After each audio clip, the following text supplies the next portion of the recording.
You guys, I'm really excited about this theme that we've picked for the year. You guys know what it is. It's poured out, and it's this idea that we're looking at, this teaching that we're looking at of God pouring Himself out on us, and how we are to, in return, pour ourselves out for God and for others. And so we're looking at the book of Acts, and we're looking at specifically how God pours Himself and His Spirit out onto the characters that we read about, or the people that we read about in Acts, and what that means for us today. How we are to experience the pouring out of God, and how we are to pour ourselves out onto others. And I think this is crucial for us. I think it has a lot of impact on how we live. I think it dramatically, if we understand the Spirit, if we understand how the Spirit works, I think it has a dramatic impact on how we live. And so tonight, I want to look again at that, add a little bit into the discussion that we've been going through all semester. But tonight, I want to share a word with you guys. Maybe it's a word that you don't know. Maybe it's a word that you've never heard about before. Maybe you've heard it, just don't know what it means. But I want to share this word with you guys because just for the simple fact that if you use this word, if you throw this word into a conversation or midway into a sentence, you don't even have to really know what it means. You don't even really have to use it correctly. But I just want to share this word with you guys because of the fact that if you use it, it changes your life. People are going to be amazed by you. So I encourage you guys to use this word as often as you can, as much as you can. Throw it into as many conversations as you can. For the simple fact that it's going to change your life. For the other fact that it's going to amaze people. You better be ready because they're going to be moms who are going to come up to you with their children, and they're going to ask you to autograph their baby's forehead. So maybe you should have a Sharpie ready whenever you use this word. Guys, I guarantee that if you use this word, you will find a date within 48 hours. Ladies, you're going to get a date within 24 hours. I guarantee if you use this word, things are going to change for how you live your life, or things will change in your life in general. But the word that I want to share with you guys is this. It's pneumatology, and it simply means the study of the Spirit. And that's what we're doing all year long, is we're studying the Spirit. We're looking at Acts, how God pours the Spirit out on others, and how we are to pour ourselves out for God and for others. And so, again, I think this is crucial for how we live, especially in the church where we talk about the Spirit all the time. We sing songs about the Spirit. We pray to the Spirit and invite the Spirit to come down, but we don't always know a whole lot about the Spirit. If someone were to ask us about the Spirit, we kind of struggle to explain the Spirit, to tell them what the Spirit is or who the Spirit is.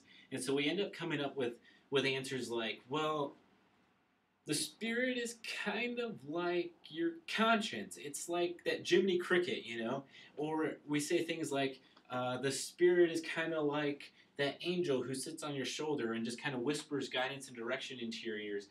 But even though there may be some kind of truth to those answers, it's really not getting at the heart of the matter. It's really not giving a really good understanding of the Spirit. So again, I think what we're doing this semester with the theme of poured out, and we're looking at the Spirit, it's huge. And so tonight, again, I want to kind of add to the discussion, add to what we've already been talking about. But instead of looking at Acts, I want to look at the Gospel of John. And I want to look at John 14. I'll start reading in verse 15, and I'll read through to verse 21. But before we get there, I want to tell you, I want us to ask two questions tonight. One, who is the Spirit? And the second question is, where does the Spirit dwell?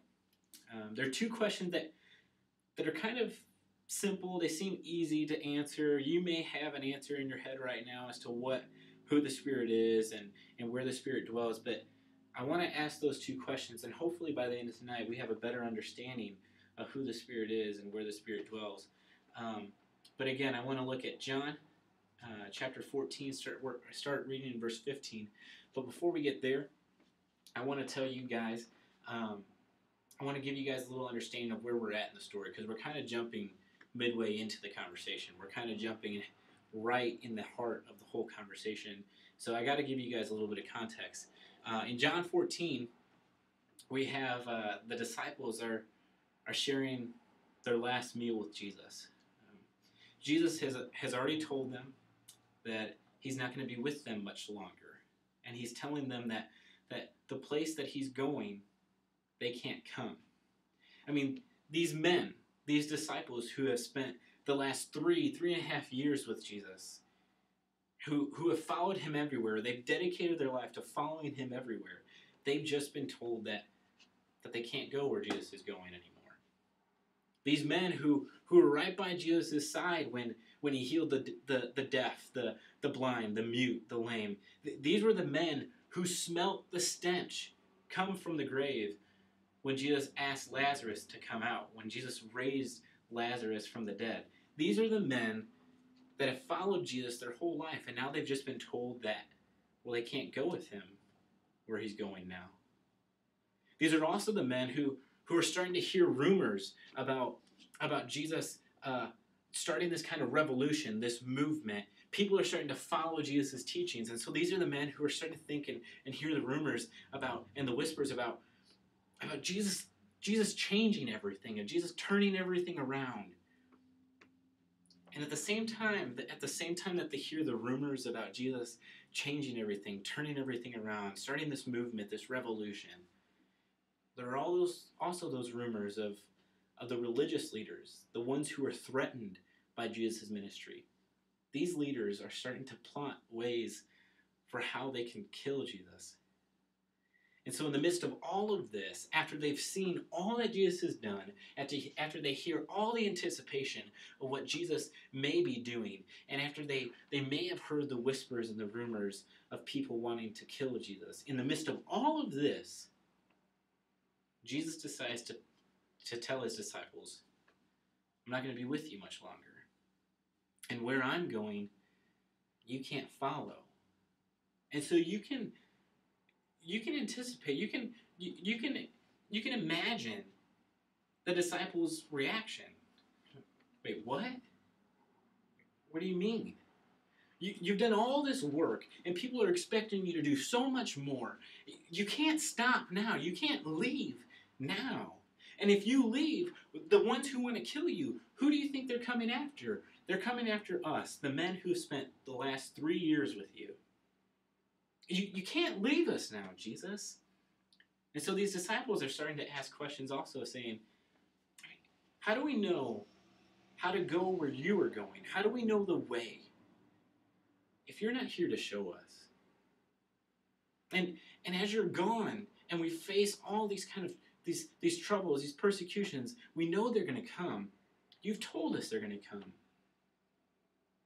When those come up, how do we know how to be faithful to you if you're not here by our side? They've got valid questions. And it's to those questions that we pick up reading in John chapter 14. Again, I'm going to start reading in verse 15, and I'll read through verse 21. But these are the words of Jesus, and this is his answer to those questions. He says this, if you love me, you will obey what I command. And I will ask the Father, and he will give you another counselor to be with you forever, the Spirit of truth. The world cannot accept him because it neither sees him nor knows him. But you know him, for he lives with you and will be in you. I will not leave you as orphans. I will come to you. Before long, the world will not see me anymore, but you will see me. Because I live, you also will live. On that day, you will realize that I am in my Father, and you are in me, and I am in you.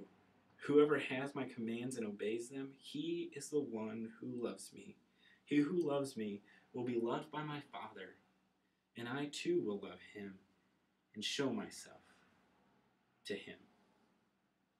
So it's in the midst of all this unknown stuff, It's in the midst of these disciples and all their questions that Jesus tells them this.